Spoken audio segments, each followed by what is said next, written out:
Hello everyone. तो जैसा आप जानते हैं कि फार्माकोलॉजी एक बड़ा और कई बार एक बहुत मुश्किल सब्जेक्ट हो जाता है। सो इन लेक्चर्स के ज़रिए मेरी कोशिश रहेगी कि इसे बहुत ही आसान तरीके से और बहुत ही कम टाइम में समझा जाए। तो चलिए शुरू करते हैं। आज का टॉपिक होगा general pharmacology, a brief overview. तो फार्माकोलॉजी, जैसा कि आप जानते हैं, दो शब्दों से बना है, फार्माकॉन और लोगोस। दोनों ही ग्रीक शब्द हैं। फार्माकॉन का मतलब होता है ड्रग और लोगोस का मतलब डिस्कोर्स इन, मतलब उसके बारे में चर्चा करना। ओशवाल्ड स्मीडेनबर्ग फादर ऑफ फार्माकोलॉजी जाने जाते हैं और sir Ramnath Chopra father of Indian pharmacology. तो ये हो गई छोटी सी ब्रीफ हिस्ट्री फार्माकोलॉजी के बारे में। अब हम आते हैं ड्रग के बारे में, जिस पे पूरी फार्माकोलॉजी टिकी होती है। सो ड्रग की क्या डेफिनेशन होती है? तो ड्रग इज एनी सब्सटेंस और प्रोडक्ट, ये कोई भी ऐसा पदार्थ है दैट इज यूज्ड और इंटेंडेड टू बी यूज, जो या तो यूज हो रहा है या हमारी इच्छा है या हमारी भावना है कि हम उसको यूज करें। किस काम के लिए? टू मॉडिफाई और एक्सप्लोर, चेंज करने के लिए, मॉडिफाई करने के लिए, बदलने के लिए, या फिर एक्सप्लोर करने के लिए और जानने के लिए। किस चीज़ को? फिजियोलॉजिकल सिस्टम्स को, बॉडी के फिजियोलॉजिकल सिस्टम्स को, या फिर पैथोलॉजिकल स्टेट्स को। किस काम के लिए? हमारा अल्टीमेट मोटिव क्या है? For the benefit of recipients, for the benefit of recipients. तो आप समझिए, ड्रग एक ऐसा पदार्थ है जिसे हम इस्तेमाल कर रहे हैं या इस्तेमाल करने की इच्छा रखते हैं। किस काम के लिए? तो मॉडिफाई और एक्सप्लोर द फिजियोलॉजिकल सिस्टम्स, या फिर हम चेंज करना चाहते हैं पैथोलॉजिकल स्टेट्स को। हमारा इंटेंशन क्या होगा? कि रेसिपिएंट का अल्टीमेट बेनिफिट हो। ठीक है। फ्रेंच में ड्रग को ड्राई हर्ब कहते हैं, उसी से ये ड्रग शब्द निकला है। चलिए, तो अब जब हम फार्माकोलॉजी जान रहे हैं तो उसके बारे में थोड़े से उसके पार्ट समझ लेते हैं। तो फार्माकोलॉजी जब भी आप पढ़ेंगे तो फार्माकोकाइनेटिक्स और फार्माकोडायनेमिक्स आपको हमेशा मिलेंगी। अब क्या है ये फार्माकोकाइनेटिक्स और फार्माकोडायनेमिक्स? तो फार्माकोकाइनेटिक्स वो विधा है, वो साइंस है जो डील करती है किस चीज़ से? बॉडी ड्रग के साथ क्या करती है। What the body does to the drug, what the body does to the drug is being dealt with pharmacokinetics। मतलब आपने ड्रग ली, कंज्यूम की, ओरली ली और किसी भी रूट से ली, तो सबसे पहले एब्जॉर्प्शन होगा, बॉडी उसको एब्जॉर्ब करेगी, फिर उसके बाद बॉडी में डिस्ट्रीब्यूशन होगा, फिर उसके बाद उसका मेटाबॉलिज्म होगा, उसके बाद उसका एक्सक्रीशन होगा। ये सारी चीज़ें बॉडी उस ड्रग के साथ क्या करेगी, ये हम फार्माकोकाइनेटिक्स में पढ़ेंगे। ठीक है। फार्माकोडायनेमिक्स में क्या करेंगे? वो सारे काम जो कि ड्रग बॉडी के साथ करेगी, जैसे ड्रग का बॉडी पे क्या एक्शन होगा, किस रिसेप्टर पे काम करेगी, ये सारी चीज़ हम फार्माकोडायनेमिक्स के अंडर में पढ़ेंगे। तो याद करने का आसान तरीका होता है, फार्माकोडायनेमिक्स में डी होता है। तो what the drug does to the body is being dealt with pharmacodynamics. Now एक इम्पॉर्टेंट कॉन्सेप्ट होता है ड्रग और मेडिसिन के बीच का डिफरेंस। यूजुअली ये दोनों टर्म इंटरचेंजेबली यूज़ किए जाते हैं। हम लोग कई बार ड्रग और मेडिसिन एक ही समझते हैं, लेकिन थोड़े माइन्यूट डिफरेंसेस हैं। तो क्या डिफरेंसेस हैं, चलिए वो देख लेते हैं। So drug is any substance, क्या कहते हैं? ड्रग कोई भी ऐसा सब्सटेंस हो सकता है जो कि जब शरीर में लिया जाए तो उसकी फंक्शनिंग या स्ट्रक्चर को ऑल्टर कर दे। तो कोई भी ऐसा सब्सटेंस जब आप कंज्यूम कर रहे हैं, तो अगर आपकी बॉडी की फंक्शनिंग या स्ट्रक्चर को ऑल्टर कर रहा है किसी भी तरीके से, तो ये ड्रग हो सकती है।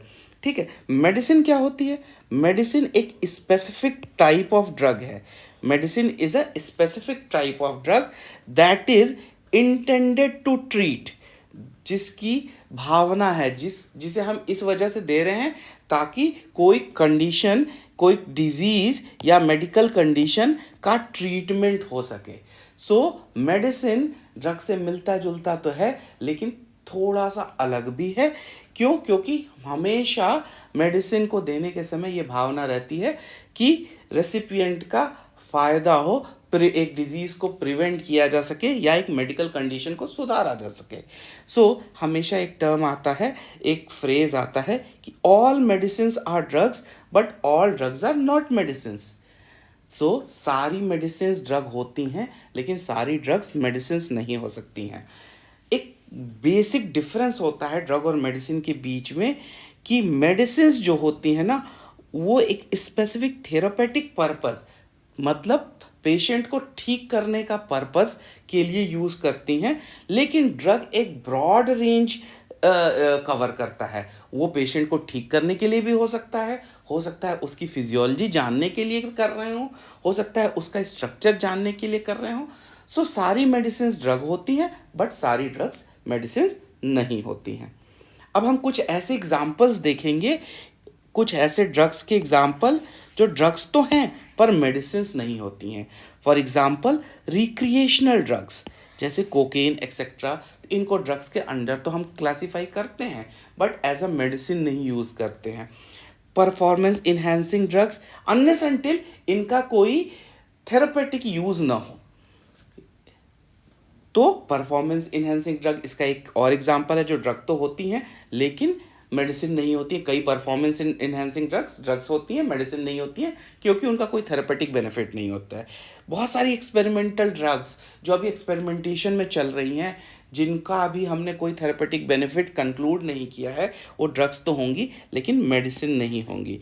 और टॉक्सिक सब्सटेंसेस जो कि ड्रग्स तो हैं पर मेडिसिन नहीं है।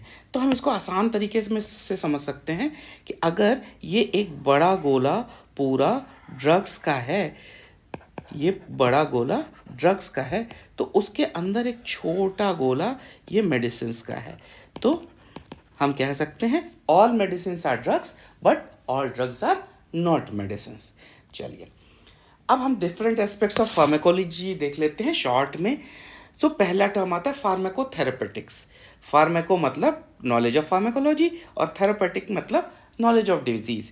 तो किसी भी डिजीज के prevention, mitigation and cure. Mitigation मतलब उसके सीवियरिटी को कम कर देना, उसके प्रभाव को कम कर देना। तो किसी भी डिजीज के प्रिवेंशन, मिटिगेशन एंड क्योर के लिए जो फार्माकोलॉजिकल नॉलेज यूज होती है उसको हम फार्माकोथेरेपेटिक्स में रखते हैं। Next is clinical pharmacology. अच्छा, अब क्लिनिकल फार्माकोलॉजी क्या डील करती है? ये है scientific study of drugs in humans. ये साइंटिफिक स्टडी है ड्रग्स इन ह्यूमंस। ये पेशेंट की और हेल्दी वॉलंटियर्स दोनों में ही यूज़ होगी। याद रखेंगे, पेशेंट और हेल्दी वॉलंटियर्स दोनों में ही यूज़ होगी। और फार्माकोकाइनेटिक एंड फार्माकोडायनेमिक इन्वेस्टिगेशंस इनमें होते हैं। जनरली ये यूज़ किए जाते हैं डाटा जनरेट करने के लिए, ताकि हम एक ड्रग का ऑप्टिमल यूज़ निकाल सकें। जनरेट करने के लिए डाटा, ताकि एक ड्रग का ऑप्टिमल यूज़ निकाल सकें, इसलिए ये क्लिनिकल फार्माकोलॉजी यूज़ होती है। कीमोथेरेपी, अब आप हमेशा एक टर्म सुनेंगे फार्माकोडायनेमिक इफेक्ट और कीमोथेरेपेटिक इफेक्ट। अब ये क्या अंतर होता है? तो फार्माकोडायनेमिक इफेक्ट जनरली ये होता है कि अगर कोई ड्रग बॉडी के किसी फिजियोलॉजिकल सिस्टम में कोई चेंज कर रही है, उसकी वजह से इफ़ेक्ट ला रही है। फॉर एग्ज़ाम्पल कोई भी ड्रग, कोई एक ड्रग ले लीजिए जो ब्लड प्रेशर लो करती है, तो ये बॉडी का फिजियोलॉजिकल सिस्टम है ब्लड प्रेशर मेंटेन करना। अगर वो ड्रग उसको लो कर रही है थेरेपेटिक इफेक्ट के लिए, तो ये फार्माकोडायनेमिक इफेक्ट होगा। लेकिन कीमोथेरेपेटिक इफेक्ट क्या होगा? कीमोथेरेपेटिक इफेक्ट मतलब ये आइदर कैंसर सेल्स या जो एनी इन्फेक्शन है या पैथोजन है, उनको मारने के लिए या फिर उनकी ग्रोथ को रोकने के लिए यूज़ हो रही है। तो ये कीमोथेरेपेटिक इफेक्ट हुआ। तो कीमोथेरेपी क्या हुई? तो जनरली किलिंग एंड और इनहिबिटिंग एनी इन्फेक्शन और कैंसर, कोई इन्फेक्शन, इन्फेक्शस पैथोजन या कैंसर विथ नो और मिनिमल फार्माकोडायनेमिक इफेक्ट। होस्ट पे, उसके फिजियोलॉजिकल सिस्टम पे बहुत ज़्यादा कोई इफेक्ट नहीं है, बहुत कम मिनिमल इफेक्ट है, लेकिन उसका मेन पर्पज़ है कि जो पैथोजन है उसको हम मारें, जो कैंसर सेल हैं उसको मारें तो ये कीमोथेरेपेटिक इफेक्ट होगा, ये कीमोथेरेपी के अंडर आएगा। अच्छा, एक टर्म आता है फार्मेसी, जिसको जनरली फार्मेकोलॉजी से समझ लिया जाता है, मिलता जुलता ही है लेकिन डिफरेंस है। तो फार्मेसी क्या डील करता है? Compounding and dispensing of drugs. तो आप फार्मेकोलॉजी में एक ब्रॉडर एस्पेक्ट पढ़ते हैं, उसका बॉडी पे इफेक्ट, ड्रग का बॉडी पे इफेक्ट, ड्रग का कीमोथेरेपेटिक इफेक्ट, उनके एरियाज। लेकिन फार्मेसी डील करती है कंपाउंडिंग, ड्रग बनाना और उसको डिस्पर्स करना, बांटना, किस प्रोपोर्शन में करेंगे, किस फॉर्म में करेंगे, ये सारी चीज़ें फार्मेसी डील करती है। नाउ सोर्सेज ऑफ ड्रग्स, तो बहुत सारे सोर्सेज हो सकते हैं, प्लांट्स हो सकते हैं, एनिमल्स हो सकते हैं, माइक्रो ऑर्गेनिजम्स हो सकते हैं, सेमी सिंथेटिक सोर्सेस हो सकते हैं, सिंथेटिक सोर्सेज हो सकते हैं। प्लांट्स में जैसे आपने क्विनीन सुना होगा, मॉर्फिन सुना होगा। माइक्रो ऑर्गेनिजम्स बहुत फेमस एग्जांपल है पेनिसिलिन का। एनिमल्स में अर्लियर थायरोक्सिन यूज़ होती थी एनिमल सोर्सेज से, अभी भी कुछ दवाइयाँ यूज़ होती हैं। सेमी सिंथेटिक, ये इंपॉर्टेंट है क्योंकि सेमी सिंथेटिक का मतलब क्या है कि एक नेचुरल ड्रग है, उससे हम एक नई ड्रग निकाल रहे हैं। ऐसा नहीं कि हम एकदम एक्सपेरिमेंटल मॉलिक्यूल से पैदा कर रहे हैं, हम एक नेचुरल ड्रग थी उससे एक नई ड्रग निकाल रहे हैं, तो ये सेमी सिंथेटिक अप्रोच हुआ। और सिंथेटिक अप्रोच क्या हुआ? हम जेनेटिक इंजीनियरिंग यूज़ कर रहे हैं, बायोटेक्नोलॉजी यूज़ कर रहे हैं नई ड्रग बनाने के लिए।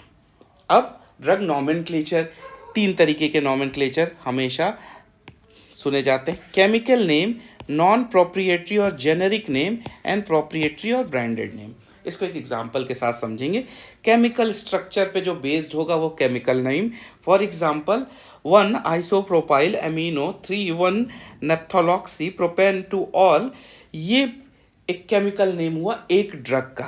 काफ़ी लेंदी होता है, काफ़ी कम्बरसम होता है, मुश्किल होता है याद रखना, जनरल प्रैक्टिस में बहुत मुश्किल होता है। नॉन प्रोप्रिएटरी और जेनरिक नेम जो क्या होता है, वो एक ड्रग को नाम दिया जाता है, डिफरेंट एजेंसीज नाम देती हैं, उसके हिसाब से हम उसको पूरी दुनिया भर में या एक पर्टिकुलर कॉन्टिनेंट या एरिया में हमको उस नाम से जानते हैं। फॉर एग्जांपल जिस ड्रग का मैंने अभी आपको केमिकल नेम बताया, उस ड्रग का नॉन प्रोप्रिएटरी या जेनरिक नेम है प्रोपेनोलॉल।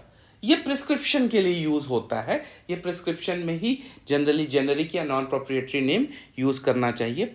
प्रोप्रिएटरी और ब्रांडेड नेम क्या हुआ? डिफरेंट ब्रांड्स उसी प्रोपेनोलॉल वाले मॉलिक्यूल को अपनी अपनी कंपनी के नाम से प्रेजेंट कर रहे हैं। For example Inderal, Ciplar, etcetera etcetera and etcetera. Now 2 और चीज़ें हो गई, drug compendia and formularies. Drug compendia जिसके अंडर आएंगी फार्मेकोपिया एंड फॉर्मुलरीज।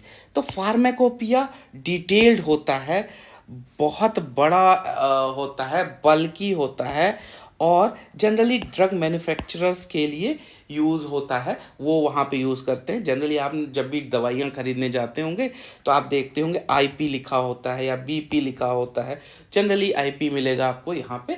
तो इंडियन फार्मेकोपिया उसका मतलब हुआ, बी से ब्रिटिश फार्मेकोपिया मतलब हुआ। फॉर्मुलरीज क्या होती हैं? ये कॉन्साइज बुकलेट फॉर्म में होता है, शॉर्ट फॉर्म में होता है। इसमें ड्रग का indication, doses form, ADR, Contra indications etcetera, ये सब दिए जाते हैं। प्रिस्क्रिप्शंस में ये बहुत काम आता है। अच्छा, इनके अलावा एक एक्स्ट्रा फार्मेकोपिया भी होता है, उसके बारे में आप देख सकते हैं। नेक्स्ट आते हैं एसेंशियल मेडिसिन लिस्ट या essential medicine concept, essential drug concept. तो according to WHO, World Health Organization के हिसाब से एसेंशियल मेडिसिन, एसेंशियल ड्रग्स वो होती हैं those that satisfy the priority health care of the population, जो प्राथमिकता के आधार पर पॉपुलेशन की हेल्थ केयर नीड्स को एड्रेस करती हैं, जो सबसे ज़्यादा ज़रूरी हैं उस पॉपुलेशन के लिए, एक पर्टिकुलर पॉपुलेशन के लिए। तो WHO की एक लिस्ट होती है और डिफरेंट कंट्रीज़ की अपनी अपनी अलग है। तो इंडिया की national list of essential medicines होती हैं। तो WHO ने सबसे पहले 1977 में पहली एसेंशियल मेडिसिन लिस्ट दी, हर 2 साल पे अपडेट की जाती है, और इन 2021 22nd essential medicine list WHO ने दी। ठीक है, चलिए तो आज का यहीं ख़त्म करते हैं और इसको हम लोग आगे बढ़ाते रहेंगे और कोशिश करेंगे कि इसे बहुत कॉन्साइज और कॉन्सेप्ट ओरिएंटेड फॉर्म में रखें। Thank you.